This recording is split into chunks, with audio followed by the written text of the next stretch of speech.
you're going to enjoy seeing this motorcycle transformed back to what it would have been like in the 67 exhibition center back then when they tried to make it look futuristic and spacecraft-like. These were apparently, in their early stages, painted silver. Well, well, well.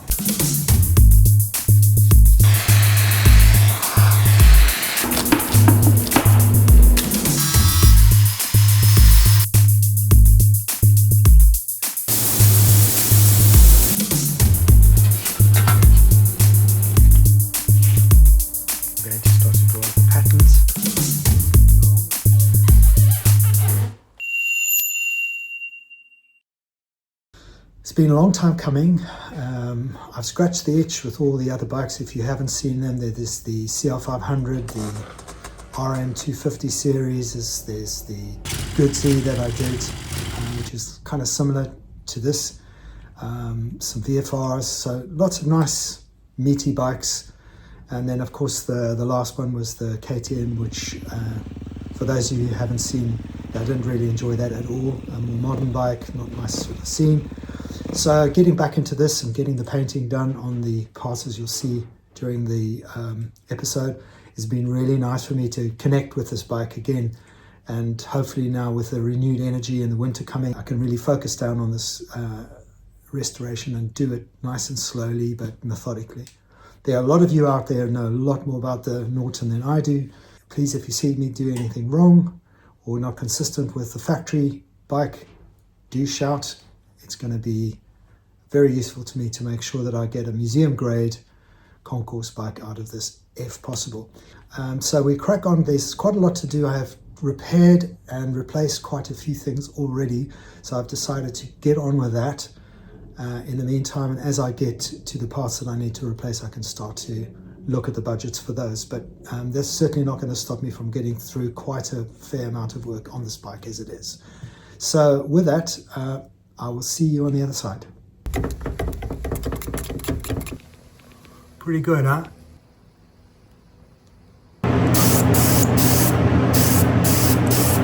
Silver's an interesting one to spray because it produces sort of darker streaks when you first start to go through it, and it makes you nervous, but it does settle down.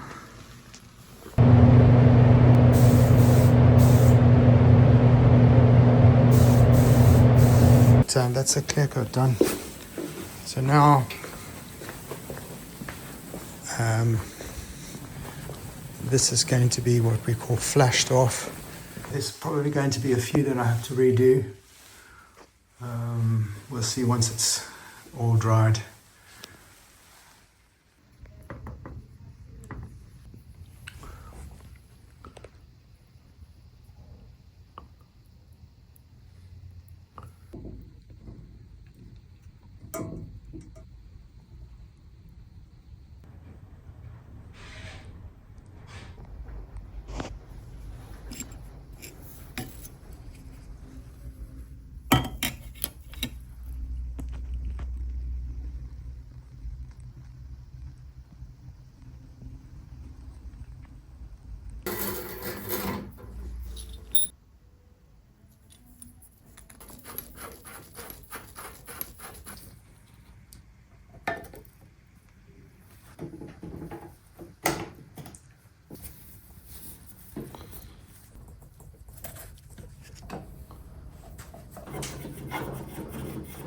Went through the parts list and looked through my spares and found these. These are the support rings that go on the top of the light fitting. So they're a bit grubby and there's a tiny little tear in the rubber. So I'm just going to clean them up and fit them now.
there's the problem. See the contact breaker there? So we'll touch one side and the other side if there's a continuity between the two, and there's nothing.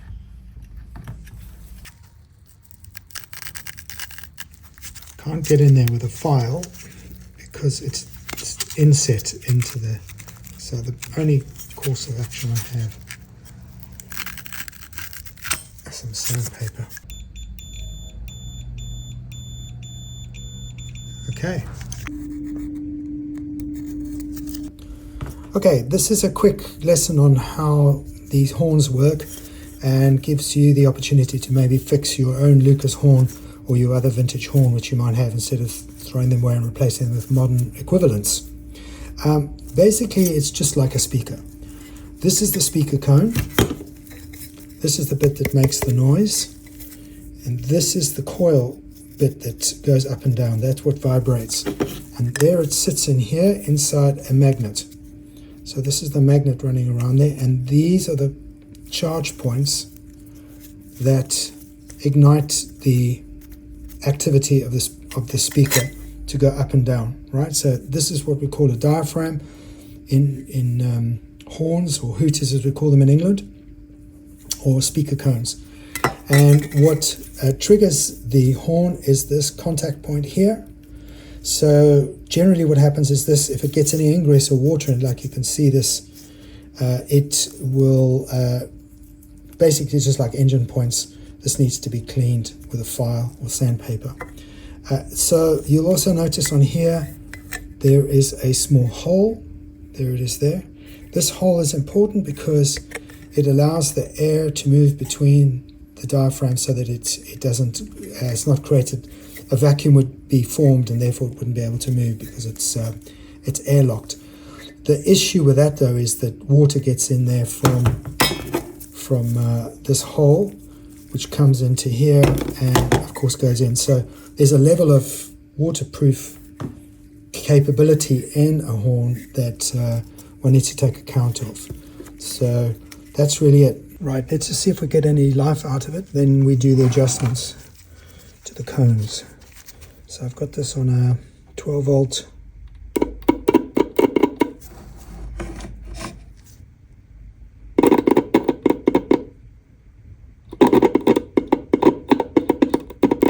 Right, so it's life back in it again, which is good. Now I'm going to spot weld these rivets closed, and then we'll do adjustments here. Right, I've been doing some adjustments, both getting the contact point behind the magnet coil to be just close to and touching, and then this is the contact breaker point, which also needs to oscillate, so you've got to adjust that to get the sweet spot.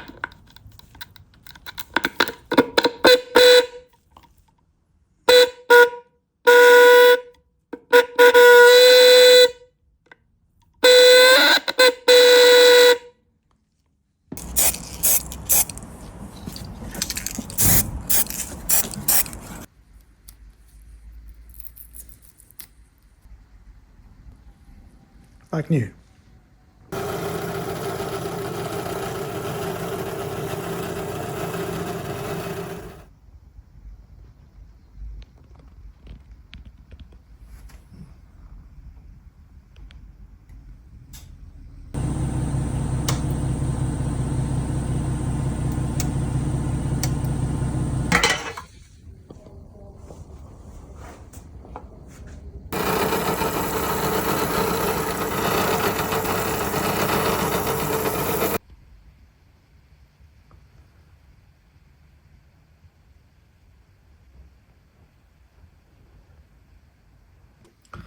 Okay, I'm going to start working on this logo here.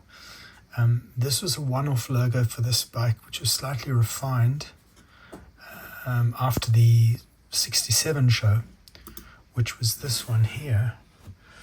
You can see the seats got a rather strange angle to it, and I think somebody was fired after this. The frame wasn't prepared correctly, and sort of badge thing that was going on here was not supposed to be like that, apparently. So this logo here part was probably just a blob of epoxy, which hadn't been completed, and then they put a badge on the side. So this one would be incomplete, which is why I'm going to make this logo. So here it is here. You can see the, let's get this over. We need to make that a little lighter. It's very difficult to tell just what we're doing here.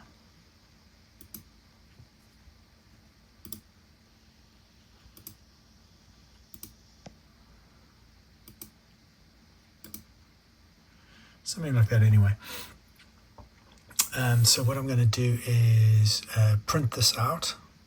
So let's see what that looks like.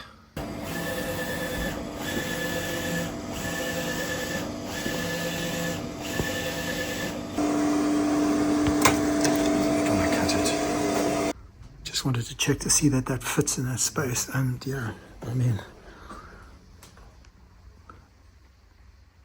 that is really nice. Really chuffed with that. Cool. Let's get going.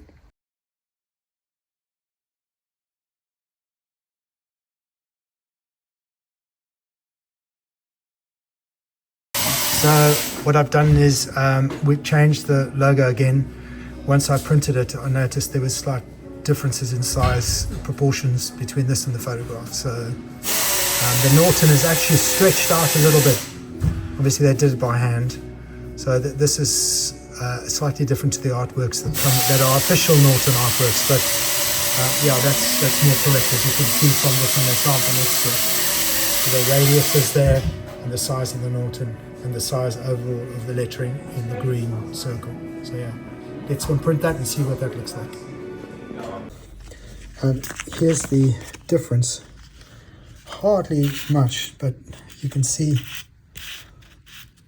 the size of Norton is closer to what I could glean from the picture. Radius was changed, and the size overall was bigger. The circles remained the same, but Norton is a bit more prominent, so that I'll stick on the tank and see how that looks.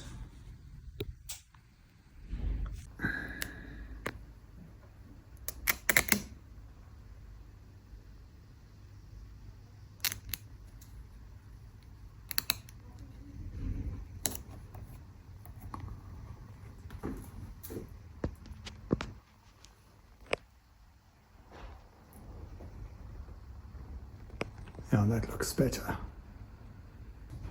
I've just done a media blast with plastic bead on this one, and yeah, it's close to sort of ice blasting that I've seen. It's not perfect. There are still traces of marks here, but those are, you know, abrasion marks, and I'm reluctant to file those down, because you'll see that the finish on this casting is quite mottled, which you'll lose by trying to rub this off. So that might just have to be it. But on the whole, I think generally it pings. So we'll get this dull finish off done as well. Obviously just need to prepare this for the media blasting, like fill these holes. Definitely don't want any of that plastic beading to jam up into there. We won't get, it'll clog up those holes.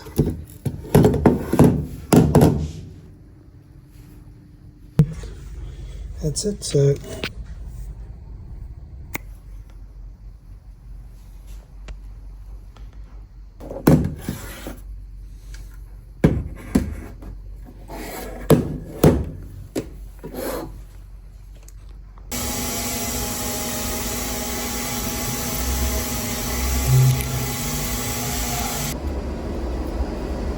right, we're going to dip that in black.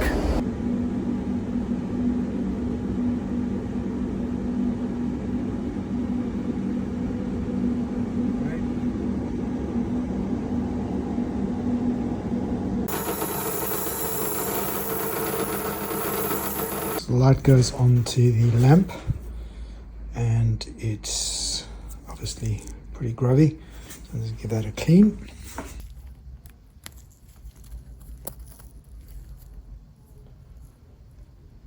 Nice. So now I've got the switch in, the little light that works, the amp meter, and so all the wiring is in there. This is the replacement cover, you saw the original one. I'm still not 100% sure whether I'll keep it or not. We'll just see how budget goes. But yeah.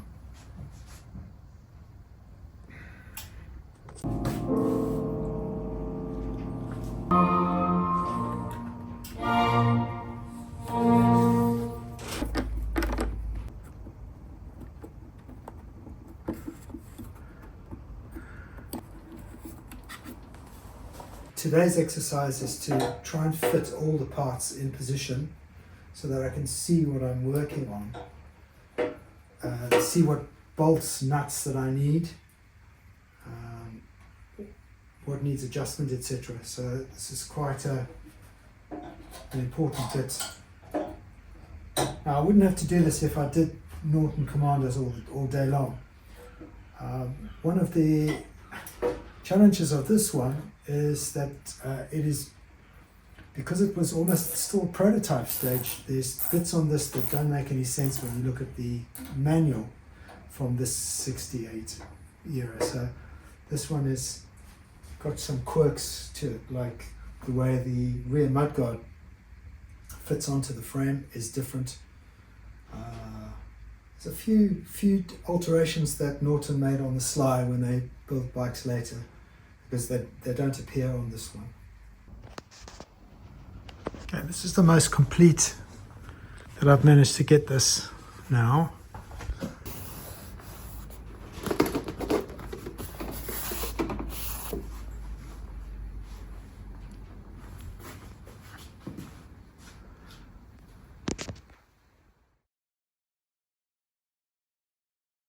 So if you're wondering what it costs to do a restoration on a vintage motorcycle,